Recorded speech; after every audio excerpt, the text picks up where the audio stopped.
جو جس نے نہیں ماننا ہوتا، جس کا دل سخت ہو جاتا ہے تو نبی کی بھی نہیں مانتا۔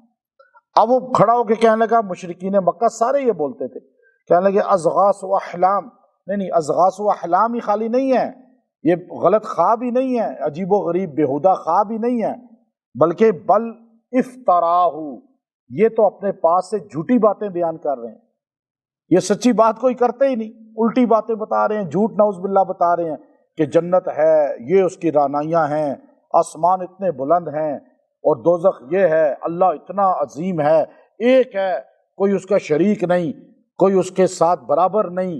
اب یہ باتیں تو ان کو بیہودہ لگتی تھی، تو وہ چونکہ کئیوں کے پجاری تھے، کئیوں کے آگے سجدے کرتے تھے، تو آگے سے کہنے لگے افتراہ، بلکہ افتراہ، یہ جھوٹے ہیں، جھوٹی باتیں کرتے ہیں۔ پھر یہاں بھی نہیں ٹلے، یہاں تک بھی بات ختم نہیں ہوئی، بلکہ آگے پھر اللہ نے کہا بلکہ یوں کہنے لگے ہوا شاعر، یہ شعر و شاعری کرتے ہیں۔ تو یہ جو شعر و شاعری کرنے والے ہوتے ہیں نا، یہ تخیل میں باتیں کرتے ہیں، ہوائی باتیں، یہ خوابوں کی دنیا میں رہتے ہیں، تو وہ شعر و شاعری اس لیے کرتے ہیں۔ تو یہ نبی صلی اللہ علیہ وسلم بھی نعوذ باللہ شاعر ہیں، اور یہ تخیل آپ کے سامنے پیش کر رہے ہیں، جنت ایسی ہے۔ اب آج کئی لوگ ہیں نا، اور سر سید احمد خان نے بھی کہا تھا، علی گڑھ کا بانی، کہ نبی علیہ السلام نے جو جنت کا ذکر قرآن میں کیا، قرآنی آیات، جنت سے خوشی جہنم سے غم مراد ہے، اصل جنت جہنم کوئی نہیں ہے، نیچری مذہب ہے۔ اور آج بھی بڑی دنیا ایسی ہے جو یوں ہی کہتی ہے، او جی یہ سارا قصیدے ہیں، یہ سارا تخیل ہے۔ اور وہ بھی کہتے تھے مشرکین مکہ کہ یہ ایک تخیل ہے، کہ وہ بس آپ کو کہہ رہے ہیں جنت، وہ آپ کو پھنسانے کے لیے ہوائی باتیں بتا رہے ہیں کہ آپ آ جاؤ، تاکہ لالچ دے رہے ہیں، اور جہنم ڈرا رہے ہیں آپ کو تاکہ آپ آؤ ڈر کے مارے۔ تو یہ سب باتیں انہوں نے کہا بل ہوا شاعر، تو اب یہ ساری باتیں کر کے بھی دل نہیں بھرا، تو آگے سے کہا فَلْيَأْتِنَا بِآیَةٍ، پھر لائے نا ہمارے پاس کوئی نشانی، معجزہ، بڑا معجزہ، جیسا موسیٰ کلیم اللہ لائے تھے۔ آپ کا ہاتھ یوں ید بیضاء، آپ نے ڈنڈا پھینکا سانپ بن گیا۔ آپ صالح علیہ السلام کی طرح اونٹنی نکال کے دکھائیں، آپ کسی اور نبی کی طرح معجزہ دکھائیں، آپ ہمیں معجزہ دکھاتے کیوں نہیں؟ جیسے فَلْيَأْتِنَا بِآیَةٍ کما ارسل الاولون، جیسے پہلے رسول لے کر آئے۔ اب یہ باتیں ایک آیت میں اللہ نے کتنی ان کی ہٹ درمی اور ان کی مخالفت کو ایک آیت کے اندر چند لفظوں میں بیان۔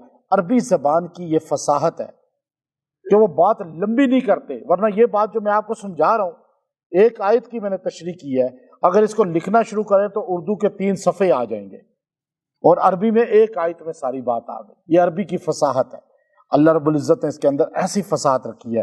پھر اللہ نے کہا ایک بات یاد رکھو، یہ جواب ہے ان کے سوال کا۔ انہوں نے کہا آپ معجزہ کیوں نہیں لاتے جیسے پہلے لے کر آئے؟ آپ ہمیں کیوں نہیں عصا والا معجزہ دکھاتے؟ آپ موسیٰ عیسیٰ علیہ السلام کی طرح مردوں کو زندہ کیوں نہیں کرتے؟ آپ نبینوں کو بینا کیوں نہیں کرتے؟ آپ یہ سارے کام کیوں نہیں کرتے؟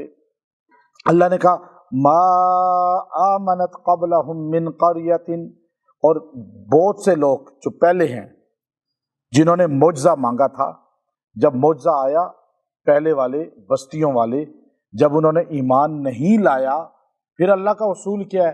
اللہ جب معجزہ دے کر نبی کو بھیجتا ہے تو ایمان نہ لانے والوں کو تباہ کر دیتا ہے، ہلاک کر دیتا ہے۔ اہلکناہا، پھر اللہ انہیں بچاتا، زندہ نہیں چھوڑتا۔ ساری قوموں کو دیکھ لیں، قوم عاد معجزہ دیکھا، قوم سمود معجزہ دیکھا، قوم سبا معجزہ، قوم مدین معجزہ دیکھا، قوم موسیٰ، قوم ٹڈیوں کا عذاب، خون کا عذاب، کیا کیا عذاب نہیں آئے، اور قوم عیسیٰ۔ جب ساروں نے معجزہ دیکھا، نہیں مانا، تو اللہ نے کیا کیا؟ ہلاک۔ لیکن تم اے مسلمانوں، اللہ نے کہا تم امت مرحومہ ہو، نبی صلی اللہ علیہ وسلم کی امت قیامت تک رہنی ہے، ہلاک نہیں ہونی۔ میں اگر معجزہ دے دوں نبی کو بڑا کوئی، اور تم ایمان نہ لاؤ، تو میں مکہ اور سارے عرب کو ختم کر کے چھوڑ دوں گا۔ یہ اللہ کا اصول ہے۔ اللہ نے کہا میں معجزہ نہیں دوں گا اس طرح کا معجزہ۔ ہاں، اللہ نے آگے خود جملہ کا افہم یؤمنون، اب بتاؤ اگر معجزہ آ گیا تم ایمان لاؤ گے؟ تم بھی انہی کی طرح ہوگے نا، پھر کہو گے نہیں یہ ہے وہ ہے، ٹیڑھی میڑھی باتیں کرو گے۔ تم دل کے مومن نہیں ہو۔ افہم یؤمنون، بھلا بتاؤ اگر معجزہ آ گیا تو کیا ایمان لاؤ گے؟ اب شق قمر کا معجزہ آیا نا، چاند کے 2 ٹکڑے ہوئے، کوئی ایمان لایا؟ اور آپ علیہ السلام کی انگلیوں سے کس طرح جو ہے پانی نکلا، کس طرح پتھر آپ کے ہاتھ میں بولے، درختوں نے کلمہ پڑھا، کیسے جانوروں نے کلمہ پڑھا، اور سب سے بڑا معجزہ قرآن آپ کے پاس موجود ہے کہ اس کی ایک آیت قیامت تک کوئی نہیں بنا سکتا، ایک لفظ نہیں بنا سکتا۔ اور 1400 سال بیت گئے، عرب پوری دنیا کوشش میں لگی ہے، ایک قرآن پاک کی غلطی نہیں نکال سکتے۔ تو اللہ نے کہا افہم یؤمنون، پھر بھی ایمان نہیں لاؤ گے، مجھے پتہ ہے۔ وما ارسلنا قبلک الا رجالا نوحی الیہم، اور ہم نے نہیں بھیجا آپ سے پہلے مگر الا رجالا، جتنے بھی رسول بھیجے ہیں مرد بھیجے ہیں، کوئی رسول عورت نہیں بنتی، عورت کو نبوت نہیں ملتی، عورت کے ذمہ امامت نہیں ہے، عورت جمعہ نہیں پڑھا سکتی، عورت جنازہ نہیں پڑھا سکتی، عورت عیدین کی نمازیں نہیں پڑھا سکتی، عورت تبلیغ اس طرح نہیں کر سکتی جیسے ممبر پہ بیٹھ کے ہم کرتے ہیں۔ عورت جو ہے اس طرح کے کاموں میں اللہ نے اس کو رکھا ہی نہیں ہے کسی عورت کو، الا رجالا۔ پہلے یہ بات پتہ چل گئی کہ نبوت صرف مردوں کو ملتی ہے، چونکہ الرجال قوامون علی النساء، مرد عورت پر حاکم ہے اس رتبے میں، اور اللہ تعالیٰ نے بدن کے اعتبار سے مضبوطی میں اسے حاکم بنایا ہے۔ تو نبی عورت نہیں بنتی، اللہ تعالیٰ کا یہ رول ہے، اصول ہے کہ اس نے جگہ جگہ جانا ہوتا ہے۔ یہ جو جگہ جگہ پھر کے کام ہیں عورتیں کرتی ہیں، یہ مردوں کے کام ہیں۔ ہر کام میں عورت کو داخل کرنا یہ بھی شرعاً جائز نہیں ہے۔ ہاں کچھ نوکریاں ایسی ہیں جو عورتیں کر سکتی ہیں، آپ انہیں نوکری وہ کرنے دیں، گھر سے باہر جائیں وہ، لیکن آپ اس کو مردوں کی طرح ہر جگہ ہی ہر ایریے میں، تو یہ تو اللہ رسول نبی مرد کو بناتا ہے، عورت کو کیوں نہیں بناتا؟ کہ نبی کو ہر جگہ جانا ہوتا ہے تبلیغ کے لیے، ہر کسی سے ملنا ہوتا ہے، تو عورت کو یہ اختیار اللہ نے نہیں دیا، عورت کو محدود کیا کہ عورت اپنے گھر کے اندر تبلیغ کرے، عورتوں کو اوپن گلیوں میں پھر کر نہ کرے اور یوں میڈیا میں بیٹھ کے نہ کرے۔ اور آج جو رمضان میں عورتیں رمضان میں ٹی وی چینلوں پہ بیٹھ کے پورا سال ناچ گانا، اور رمضان میں آ کے وہ کیا کرتی ہیں؟ تبلیغ شروع، صرف دوپٹہ رکھتے ہی تبلیغ شروع۔ تو یہ کون سا حلیہ ہے؟ یہ کون سا انداز ہے؟ اللہ نے نبی کسی عورت کو نہیں بنایا تو بتا دیا کہ عورت پردہ ہے، عورت کا نام بھی پردہ ہے۔ قرآن میں اللہ نے عورتوں کے نام بھی نہیں لیے۔ ایک مریم علیہ السلام کا نام اس لیے لیا کہ وہ ان کے خامند نہیں تھے، اللہ نے بتا دیا عیسیٰ مریم کے بیٹے ہیں، ورنہ نوح علیہ السلام کی بیوی کا نام نہیں، امرأۃ نوح۔ لوط علیہ السلام کی بیوی کا نام نہیں لیا، امرأۃ جو ہے نا لوط کہا، اور حضور علیہ السلام کی بیویوں کے نام نہیں لیے بلکہ ازواج النبی کہا اللہ نے قرآن میں۔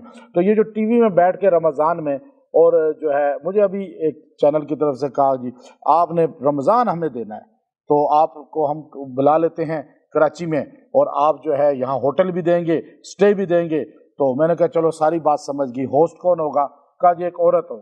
تو میں کہا پورا رمضان میں ضائع کروں گا کہ عورت سامنے بیٹھی ہے، میک اپ کر کے صرف دوپٹہ اوپر رکھا ہے، اور مجھ سے سوال کر رہی ہے حضرت یہ بتائیں، اچھا وہ ملک تو ساری دنیا دیکھ رہی ہے، اور میں تراویح بھی چھوڑ رہا ہوں، میں تفسیر بھی چھوڑ رہا ہوں، میں ساری عبادات رمضان کی چھوڑ کے ادھر جا کے بیٹھ رہا ہوں، یہ دین کی تبلیغ ہے یہ فتنہ ہے؟ میں نے کہا یہ میں معذرت چاہتا ہوں، آپ ان کو لے لیں۔ وہ ایک مولانا صاحب آئے تھے کہ جی آپ ہو جائیں تو اچھا، میں نے کہا نہیں آپ چلے جائیں، میں تراویح اصل چیز کہ یہ عورت، یہ فتنہ اللہ کہتا ہے رسول کس کو بنایا ہم نے؟ مرد کو، مردوں کو تبلیغ۔ یہ جو چینلوں پہ عورتیں بٹھا دیتے ہیں تو یہ بزنس کرتے ہیں، یہ عورت سے کاروبار لے رہے ہیں، اللہ کو راضی نہیں کر رہے۔ اللہ کو راضی کرنا ہے تو پھر آپ کسی اچھے آدمی کو بٹھائیں، اور کسی مرد کو بٹھائیں، اور کسی اچھے عالم کو بلائیں، پھر آپ تبلیغ کا کام کریں۔ یہ ہے اصول۔ اللہ نے یہاں پہلا اصول یہ بیان کیا، اور آخری بات کیا کہہ دی؟ اب جو اصول ہے یہاں سے تقلید ثابت ہوتی ہے۔ فَاسْأَلُوا، اللہ نے کہا ہم نے کسی مرد کو نبی نہیں بنایا، نوحی الیہم، ہم ان کی طرف وحی بھیجتے ہیں، مرد کے علاوہ کسی کو نبی نہیں بنایا۔ فَاسْأَلُوا، پس پوچھو تم، اہل الذکری، اہل ذکر سے، ان کنتم لا تعلمون، اگر تم نہیں جانتے، اگر تمہیں علم نہیں ہے تو اہل ذکر سے پوچھو۔ اچھا یہاں اہل علم نہیں کہا، عجیب بات یہ ہے، اہل علم، آپ تو سارے کہیں گے ہم علم رکھتے ہیں۔ ابھی مثال کے طور پہ آپ جتنے بیٹھے ہوئے ہیں، آپ میں سے ہر بندے کو علم ہے، کچھ نہ کچھ علم تو ہے نا۔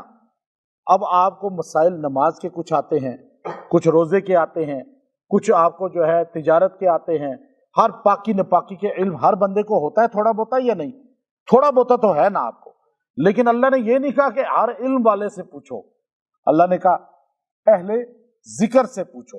امام قرطبی رحمۃ اللہ نے تفسیر قرطبی میں لکھا کہ اس آیت سے پتہ چلا کہ تقلید کرنا، جس آدمی کو مسئلے نہ پتہ ہوں وہ کسی عالم کے پیچھے چلے، اس سے پوچھے جا کر، تو یہ ثابت ہے۔ اب امت ساری، نبی کے دور میں ان کو کسی کی تقلید کی ضرورت نہیں تھی، ان کے نبی علیہ السلام خود موجود تھے۔ حضور علیہ السلام کے بعد صحابہ کرام میں صحابہ کچھ ایک صحابی بڑے کے مقلد ہو گئے، کچھ دوسرے کے، اس طرح تقلید بڑھ گئی۔ کوئی ابی ابن کعب، کوئی جو ہے عبداللہ ابن مسعود، کوئی معاذ ابن جبل، اس طرح مختلف صحابہ کے، عبداللہ ابن عمر کے ساتھ بھی جڑ گئے کچھ۔ پھر صحابہ جب دنیا سے چلے گئے تو تابعین کا دور آیا، تو پھر فتنہ پھیلتا گیا، نئے نئے لوگ مسلمان ہو رہے تھے۔ اب وہ سارے کے سارے ہر مسئلے میں ایک پہ جمع کیسے ہوں؟ آبادی بڑھ گئی تھی، 6 براعظم تک اسلام پہنچ گیا تھا تقریباً۔ تو اس وقت ایک امام پہلے اٹھے جنہیں ابو حنیفہ کہتے ہیں، صحابہ کے شاگرد، اور ان کے ماننے والے بڑھتے گئے۔ یہ امام بخاری سے بھی پہلے ہیں۔ پھر ان کے بعد جو ہے دوسرے امام آئے، وہ امام بخاری کے بعد آئے ہیں، اور وہ امام، بلکہ امام مالک تو امام ابو حنیفہ کے زمانے میں تھوڑا بعد آ گئے۔ تو امام مالک تھے مدینہ کے، پھر اس کے بعد شافعی آئے، پھر حنبل آئے، امام احمد بن حنبل۔ 4 اماموں پر پوری دنیا متفق ہو گئی۔ بڑے بڑے اور بھی امام گزرے ہیں، جیسے کہ امام ابن سرین تھے، اور امام سفیان ثوری تھے، امام اعمش تھے، امام لیث بن سعد تھے، اوزاعی تھے۔ لیکن آہستہ آہستہ ان کے ماننے والے ناپید ہوتے گئے، ختم ہوتے گئے۔ اللہ نے ان 4 کو دنیا میں زندہ رکھا۔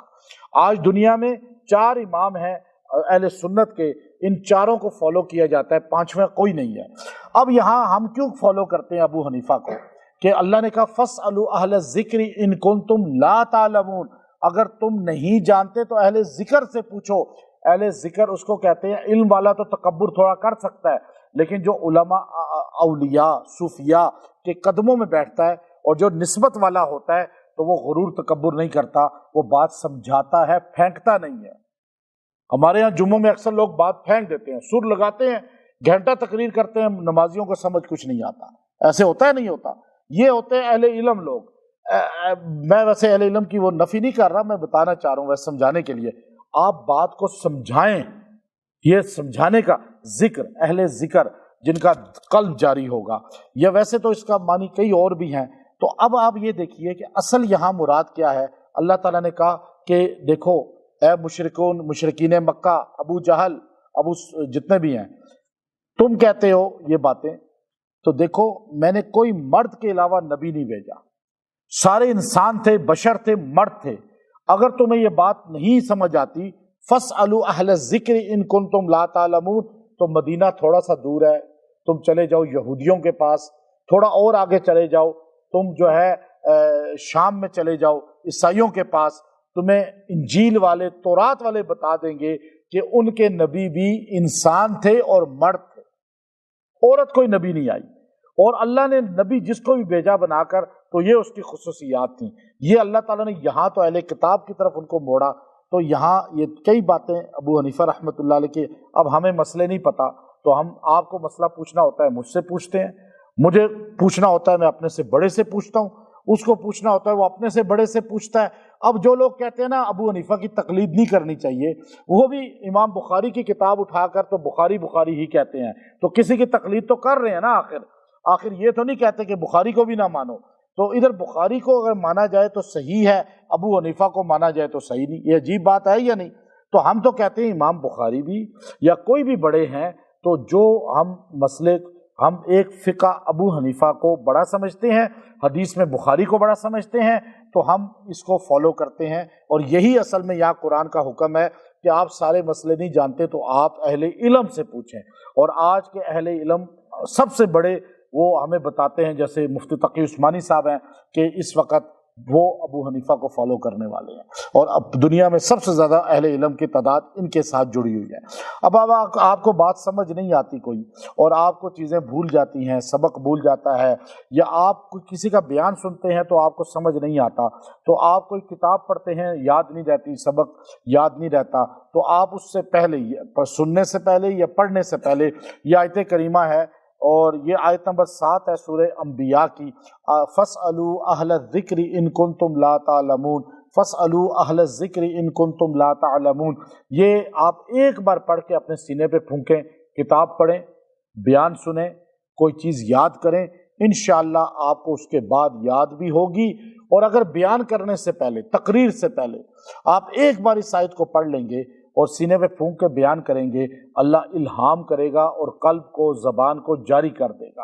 اور اگر آپ کو جو ہے کوئی چیز یاد نہیں رہتی، آپ جو ہے پریشان ہوتے ہیں، اور آپ دیکھتے ہیں کہ کوئی چیز جو ہے وہ سمجھ نہیں آ رہی، یعنی آپ کوئی فیصلہ نہیں کر پا رہے، آپ نے کوئی فیصلہ کرنا ہے، کوئی بھی فیصلہ، چاہے وہ دنیوی یا دینی معاملات میں ہے، اب آپ کو سمجھ نہیں آ رہی، آپ تذبذب کا شکار ہیں، اور آپ سوچ رہے ہیں کہ پتہ نہیں اب میں کون سے فیصلہ اس میں کروں، کون سی راہ اختیار کروں، تو آپ اس آیت کریمہ کو فَاسْأَلُوا أَهْلَ الذِّكْرِ إِن كُنتُمْ لَا تَعْلَمُونَ اس کو 100 مرتبہ پڑھیں 3 دن تک، رات کو سونے سے پہلے دعا کر کے پڑھ کے سو جائیں، پھر دوسرے دن، تیسرے دن انشاءاللہ آپ کو خواب میں بھی سگنل ہو جائے گا، اور دل بھی اس طرف راغب ہو جائے گا، آپ پہ ہر چیز واضح کھل جائے گی۔ یہ اللہ تعالیٰ راہیں کھولنے کے لیے اس آیت میں اللہ نے تاثیر رکھی ہے۔ وآخر دعوانا ان الحمد للہ رب العالمین۔